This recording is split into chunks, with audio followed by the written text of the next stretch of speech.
Bonjour à tous, bienvenue à votre émission MONUSCO Réalité, un programme de l'unité vidéo de la MONUSCO.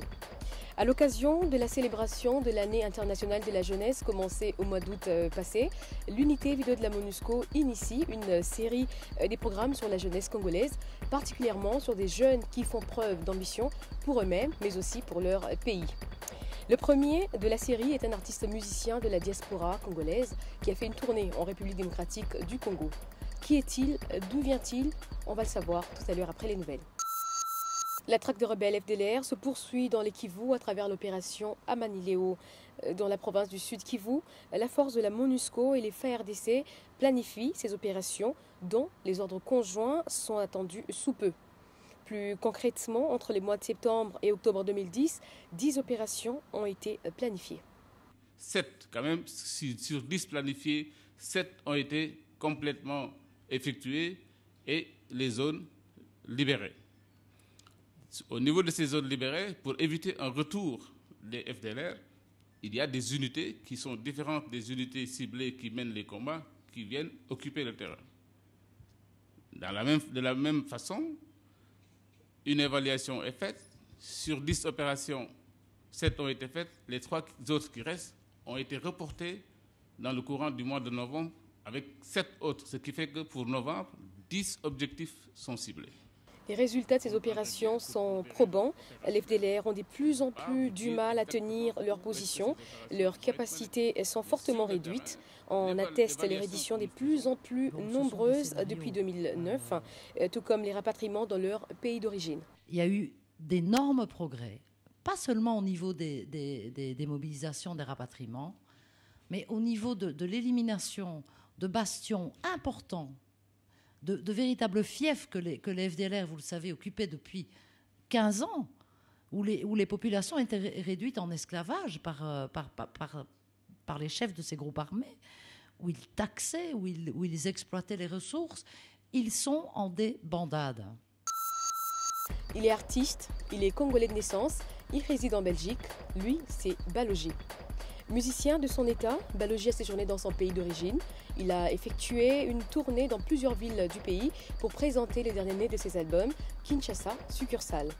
Notre équipe a profité de son passage à Goma pour échanger avec lui sur diverses questions du moment concernant le pays. N'est-ce pas, Oreb? Balogi est ton nom. Balogi mpati pala mama kalenga ka bokolo. Toi sagedila.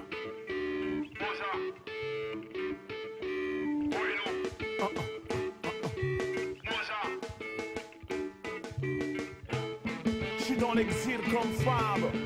Ils ont pris mon histoire pour une fable. Je vais vous présenter quelqu'un, mais c'est Balogi. Il est ici à Goma et je vais vous parler de ce grand monsieur que vous êtes en train de voir derrière nous. Bonjour Balogi. Ça va? Qu'est-ce que signifie Kinshasa Succursale? Alors Kinshasa Succursale, en fait, c'est un album que j'ai enregistré à Kinshasa en une semaine en 2008 avec plus d'une quarantaine de musiciens locaux comme Konono numéro 1, Zeiko, Monique Tandé, puis des jeunes artistes, je pense à la Rose Marciano, toute une nouvelle scène émergente. J'ai appris de mes erreurs pendant l'intervalle pour retrouver le cliché initial. Moi je vis en Belgique actuellement, je suis né au Congo, puis je suis arrivé en Belgique début des années 80. Vous avez quitté le Congo il y a longtemps. Ouais. Vous êtes retourné au Congo. Ouais. Et vous voyez le Congo actuel, les gens que vous avez laissés. Bah écoute, la situation je pense elle est catastrophique, mais plus que jamais en étant à Goma, on a survolé la forêt et c'est réellement choquant de se rendre compte que cette forêt va être un des 2 ou 3e plus grands poumons du monde, que la population soit complètement désaxée de ces priorités-là. Pour distraire bataille et fontaine, me réduire à un cas d'espèce, un spécimen naïf, comme l'art des natifs du pays des grands lacs, semé de récifs. Mon récit abrasif, travaille le motif, en guise de travaux d'intérêt collectif. C'est pas la thérapie en musique par défaut, pour les thèses des descendants de Dolto. Les célébrations du cinquantenaire sont un peu comme un état des lieux de la situation, une façon d'analyser le passé, d'interroger le présent. Puis c'est important aussi que le Congo reste dans une dynamique positive, sachant qu'on est une très jeune démocratie, qu'on a eu les premières élections il y a 4 ans, que les deuxièmes élections arrivent dans un peu plus d'1 an maintenant. J'ai appris de mes erreurs pendant l'intervalle pour retrouver le cliché initial. Donc c'est important de se positionner vers l'avenir et de continuer à construire et à avoir une meilleure gestion du capital premier du pays.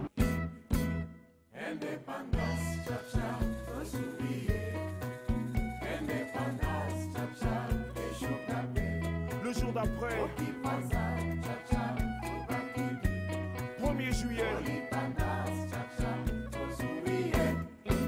Moi en tout cas ça m'a inspiré de refaire une relecture du titre Indépendance Tcha-Tcha que j'ai baptisé le jour d'après, parce que je pense que l'indépendance est avant tout une façon d'interroger le passé et se positionner par rapport au présent et voir où en est le pays actuellement. Et je trouve ça intéressant également le regard de la diaspora. J'ai associé à ce titre un chanteur qui s'appelle Royce Momba pour que lui puisse donner la lecture du quinoa, une lecture locale sur la situation.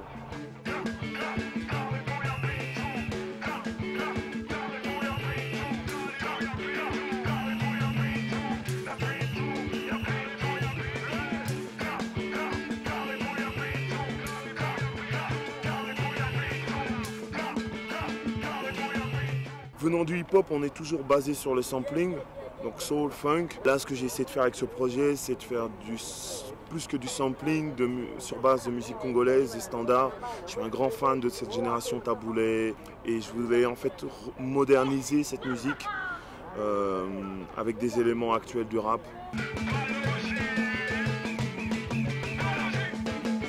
Dites-moi quel est le contexte actuel, si tu peux décrire le contexte congolais actuel. Moi j'ai l'impression que les Congolais doivent se réapproprier les outils. Je pense qu'il y a effectivement par exemple des trains, mais ils servent avant tout à exporter les gens avant de transporter. Je pense que le seul moyen pour le Congo et j'ai envie de dire l'Afrique noire en général, il faut résoudre les problèmes. On ne peut pas résoudre les problèmes de l'Afrique avec les façons de penser qu'ils ont créées.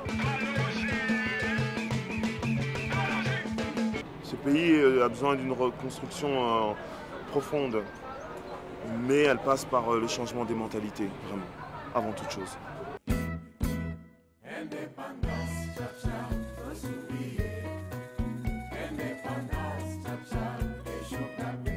Le jour d'après, 1er juillet.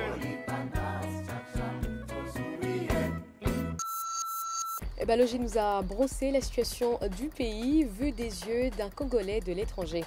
Ces concerts seront sans nul doute un message aux Congolais de tous bords pour leur faire prendre conscience de ce que le pays attend d'eux, aussi du rôle qu'est le leur.